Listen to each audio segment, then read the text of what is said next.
Hi friends, this is Bani and welcome to my channel.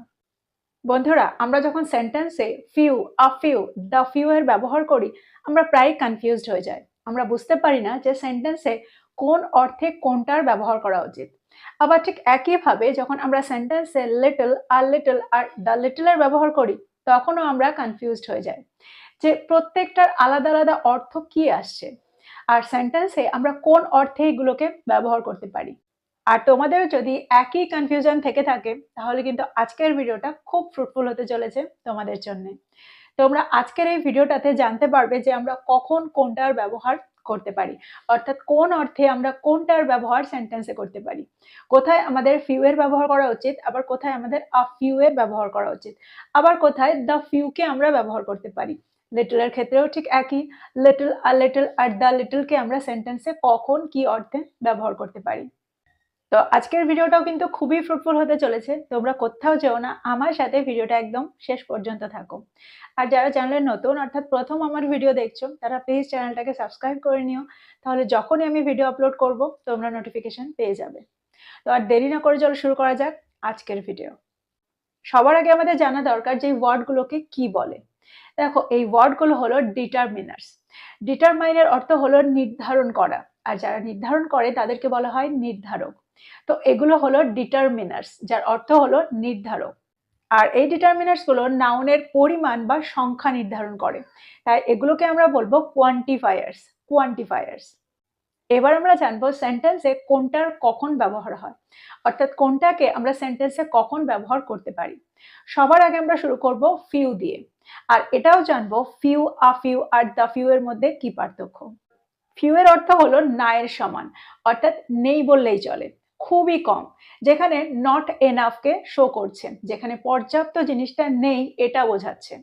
দেখো, সেন্টেন্সে কিন্তু এটা নেগেটিভ মিনিং দিচ্ছে, অর্থাৎ সেন্টেন্সে যখন আমাদের বোঝাতে হবে যে খুবই কম বা নেই বললেই চলে, তখনই কিন্তু আমরা ফিউ এর ব্যবহার সেন্টেন্সে করব। এক্সাম্পল দেখো, আরো ভালো করে বুঝতে পারবে। দেখো, আর একটা জিনিসও তোমাদের এখানে মনে রাখতে হবে, সেন্টেন্সে আমরা few, a few are the few এর ব্যবহার একমাত্র কাউন্টেবল নাউনের আগে করে থাকি, অর্থাৎ কাউন্টেবল নাউনকে নির্ধারণ করতেই কিন্তু আমরা few, a few are the few এর ব্যবহার সেন্টেন্সে করি। আমরা কিন্তু এটা আনকাউন্টেবল নাউনের আগে করতে পারবো না। এবার এক্সাম্পল দেখো, মরুভূমিতে গাছ কম আছে, বা আমরা এটাও বলতে পারি মরুভূমিতে গাছ নেই বললেই চলে, বা মরুভূমিতে গাছ খুব কম আছে। তাহলে সেন্টেন্সটা কি হবে? There are few trees in the desert. There are few trees in the desert.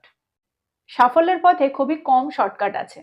There are few shortcuts to success. There are few shortcuts to success. এখানে সেন্টেন্সের অর্থগুলো ভালো করে বোঝার চেষ্টা করো। দেখো, সেন্টেন্সে আমরা কিন্তু এরকমটাও বোঝাতে চাইছি যে শর্টকাট নেই বললেই চলে, সাকসেসের পথে শর্টকাট নেই বললেই চলে, বা মরুভূমিতে গাছ দেখাই যায় না। তো এরকম অর্থে কিন্তু আমরা ফিউকে সেন্টেন্সে ব্যবহার করছি, যেখানে আমরা বোঝাতে চাইছি খুবই কম বা নেই বললেই চলে। আরো সেন্টেন্স দেখো, খুব কমই শিক্ষার্থী প্রতিটি বিষয়ে পারদর্শী হয়। Few students excel in every subject. Few students excel in every subject. তাহলে তোমরা বুঝতে পারছো যে আমরা ফিউকে কোন অর্থে সেন্টেন্সে ব্যবহার করছি। আর একটা এক্সাম্পল দেখো, পুকুরে একদম অল্প মাছ ছিল। There were few fishes in the pond. There were few fishes in the pond. তো আমার মনে হয় এই সেন্টেন্সগুলোর মধ্যে দিয়ে তোমরা খুব ভালো করে বুঝতে পারলে সেন্টেন্সে আমরা ফিউকে কখন ব্যবহার করতে পারি, অর্থাৎ কোন অর্থে আমরা ফিউকে সেন্টেন্সে ব্যবহার করতে পারি। দেখো, ফিউ এর অর্থ কিন্তু একটা নেগেটিভ মিনিং সেন্টেন্সে শো করে, অর্থাৎ নেই বললেই চলে বা প্রায় নেই এরকম বোঝাতেই কিন্তু আমরা সেন্টেন্সে ফিউ এর ব্যবহার করছি। এবার আমরা দেখব আ ফিউকে আমরা সেন্টেন্সে কিভাবে ব্যবহার করি, অর্থাৎ কোন অর্থে আমরা আ ফিউকে সেন্টেন্সে ব্যবহার করব। দেখো, এখানে কিন্তু কিছুটা আছে। আ ফিউ যখন আমরা সেন্টেন্সে ব্যবহার করব, তার অর্থ হলো কিছু পরিমাণে আছে। আবার কয়েকটা আছে বোঝাতেও কিন্তু আমরা সেন্টেন্সে আ ফিউকে ব্যবহার করে থাকি। দেখো, এখানে ফিউ এর থেকে কিন্তু বেশি বোঝাচ্ছে, অর্থাৎ সেন্টেন্সে কিছুটা পরিমাণে আছে বা কয়েকটা আছে বোঝাতে কিন্তু আমরা আ ফিউকে সেন্টেন্সে ব্যবহার করছি। আর এটা সব সময় কাউন্টেবল নাউনের আগেই বসছে। আমরা সব সময় ফিউ আর আ ফিউকে কাউন্টেবল নাউনের আগে ব্যবহার করে থাকি। সেন্টেন্স দেখো, সে কয়েকটা ভুল করেছে। She has made a few mistakes. She has made a few mistakes, অর্থাৎ এখানে কিন্তু খুব কম ভুল করেছে কিন্তু করেছে। তো এখানে কিন্তু কিছুটা পরিমাণে বোঝাতে বা কয়েকটা বোঝাতেই আমরা সেন্টেন্সে আ ফিউ কে ব্যবহার করেছি। আমার মনে হয় এবার তোমরা বুঝতে পেরেছো। আরো কিছু সেন্টেন্স দেখো। আমরা কয়েকদিনের জন্য শহরের বাইরে থাকব। We will be out of town for a few days. We will be out of town for a few days. আমার পৌঁছাতে কয়েক মিনিট দেরি হবে। I will be a few minutes late in arriving. I will be a few minutes late in arriving. কয়েক মিনিটের মধ্যে মিটিংটা শুরু হবে। The meeting will start in a few minutes. The meeting will start in a few minutes. তো এই সেন্টেন্সগুলোর মধ্যে দিয়ে তোমরা বুঝতে পারলে সেন্টেন্সে আমরা আ ফিউ কে কি করে ব্যবহার করছি, আর এটাও বুঝতে পারলে ফিউ আর আ ফিউ এর মধ্যে কি পার্থক্য। দেখো, ফিউ এর অর্থ হলো নেই বললেই চলে বা খুবই কম পরিমাণে আছে, কিন্তু যখন আমরা আ ফিউ এর ব্যবহার সেন্টেন্সে করব তার অর্থ হলো কিছুটা পরিমাণে আছে, অর্থাৎ এখানে কিন্তু আছে পজিটিভ মিনিং সেন্টেন্সে দিচ্ছে। কিছুটা পরিমাণে আছে বা কয়েকটা আছে বোঝাতেই কিন্তু আমরা আ ফিউ কে সেন্টেন্সে ব্যবহার করছি। এবার আমরা দেখব সেন্টেন্সে আমরা দ্য ফিউ কে কিভাবে ব্যবহার করি, অর্থাৎ কোন অর্থে আমরা দ্য ফিউ কে সেন্টেন্সে ব্যবহার করতে পারি। দেখো, দ্য ফিউ এর অর্থ হলো নির্দিষ্ট কিছু জিনিস। যখন আমরা কয়েকটা জিনিস বা কিছু জিনিস বোঝাবো আর সেটাকে নির্দিষ্ট করে দেব, ঠিক তখনই আমরা দ্য ফিউ কে সেন্টেন্সে ব্যবহার করতে পারি। এক্সাম্পল দেখো, আরো ভালো করে তোমরা বুঝতে পারবে। আমাদের প্রস্তাবটা প্রত্যাখ্যান করা কয়েকজনের মধ্যে তিনি ছিলেন। He was among the few who refused our proposal.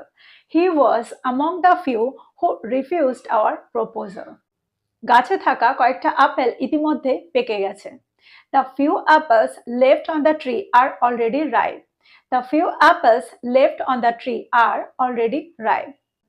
তো এই সেন্টেন্স দুটোর মধ্যে দিয়ে আমার মনে হয় তোমরা বুঝতে পারছো সেন্টেন্সে আমরা দ্য ফিউ কে কিভাবে ব্যবহার করছি, অর্থাৎ কোন অর্থে ব্যবহার করছি।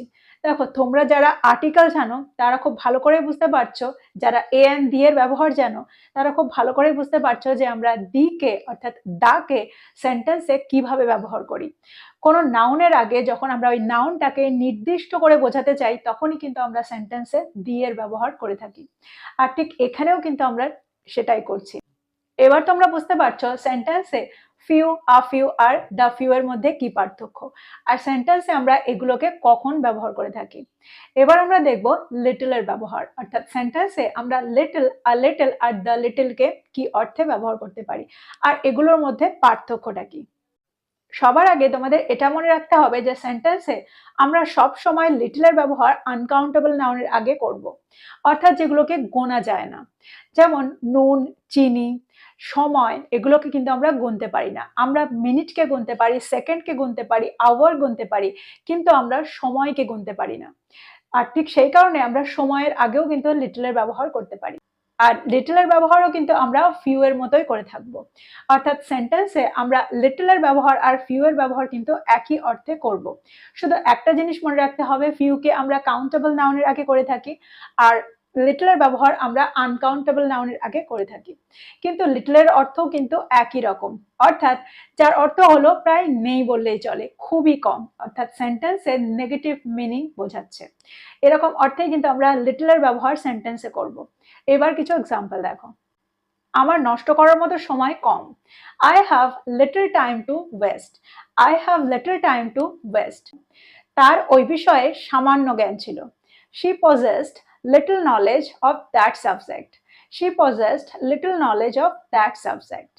একটা সমাধান খুঁজে পাওয়ার আশাটা খুব কম ছিল।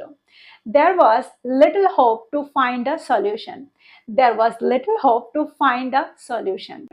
এবার আমরা দেখব a little কে আমরা সেন্টেন্সে কখন ব্যবহার করতে পারি, অর্থাৎ সেন্টেন্সে a little কে আমরা কোন অর্থে ব্যবহার করি।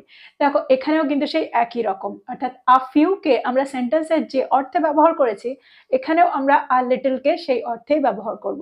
শুধুমাত্র একটাই পার্থক্য, সেটা হলো আনকাউন্টেবল নাউনের আগে আমরা a little এর ব্যবহার সেন্টেন্সে করব। দেখো, সেন্টেন্সে লিটল এর অর্থ হলো একটু বা কিছুটা পরিমাণে বা অল্প পরিমাণে, অর্থাৎ লিটল এর থেকে কিন্তু বেশি। তো সেন্টেন্সে আমরা আ লিটল কে এই অর্থে ব্যবহার করব, লিটল এর থেকে একটু বেশি কিন্তু পরিমাণে খুব বেশি নয়, অল্প। ফর এক্সাম্পল, আমার কাজ করার জন্য কিছুটা জায়গা লাগবে, বা আমরা এটাও বলতে পারি আমার কাজ করার জন্য একটু জায়গা লাগবে। I will just need a little space to work. I will just need a little space to work. আর একটা সেন্টেন্স দেখো, আমি কিছুক্ষণের মধ্যেই ফিরে আসব। I will be back in a little while. I will be back in a little while. তাহলে তোমরা বুঝতে পারছো আর লিটলকে আমরা সেন্টেন্সে কিভাবে ব্যবহার করছি, কোন অর্থে ব্যবহার করছি। আমার মনে হয় লিটল আর লিটলের মধ্যে পার্থক্যটা তোমরা বুঝতে পেরেছো, অর্থাৎ সেন্টেন্সে আমরা লিটলকে কোন অর্থে ব্যবহার করতে পারি। এবার আমরা দেখব দ্য লিটলের ব্যবহার। সেন্টেন্সে আমরা দ্য লিটলকে কি করে ব্যবহার করতে পারি। দেখো, দ্য লিটলের ব্যবহারও কিন্তু দ্য ফিউয়েরই মতো, অর্থাৎ নির্দিষ্ট কিছু বোঝাতে কিছুটা পরিমাণে যেটা নির্দিষ্ট সেটা বোঝাতেই কিন্তু আমরা দ্য লিটলকে সেন্টেন্সে ব্যবহার করি। আর এটাও কিন্তু আনকাউন্টেবল নাউনের আগেই আমরা ব্যবহার করব। ফর এক্সাম্পল, তাদের একসাথে কাটানো কিছুটা সময় সে মনে রেখেছিল। She remembered the little time they spent together. She remembered the little time they spent together. আর একটা সেন্টেন্স দেখো, তারা জীবনের ছোট ছোট জিনিসগুলোতে সুখ খুঁজে পেয়েছিল। They found happiness in the little things in life. They found happiness in the little things in life. তো এক্সাম্পলগুলোর মধ্যে দিয়ে তোমরা বুঝতে পারলে সেন্টেন্সে আমরা দ্য লিটলকে কি করে ব্যবহার করছি। আমার মনে হয় প্রত্যেকটা ব্যবহার তোমাদের কাছে খুব সহজ মনে হয়েছে। সেন্টেন্স তৈরি করো প্রত্যেকটা ব্যবহার দিয়ে, আর সেগুলোকে ব্যবহার করো। তোমরা আর কখনোই এই কোয়ান্টিফায়ার্সগুলোকে ব্যবহার করতে কনফিউজড হবে না। তো এই হলো আজকের ভিডিও। দেখো, ভিডিওটা কিন্তু খুবই ইম্পর্টেন্ট ছিল, এগুলো জানা কিন্তু তোমাদের খুবই দরকার ছিল। ভিডিওটা কেমন লাগলো আমাকে কমেন্ট বক্সে কমেন্ট করে জানাও। তো আজকের ভিডিওটা এই পর্যন্তই। ভিডিওটা ভালো লাগলে লাইক করতে ভুলে যেও না, বন্ধুদেরকে শেয়ার করো যারা ইংরেজি শিখছে। So this is all about today. I will be back with another video. Till then, take care. Thank you for watching this video. Bye bye.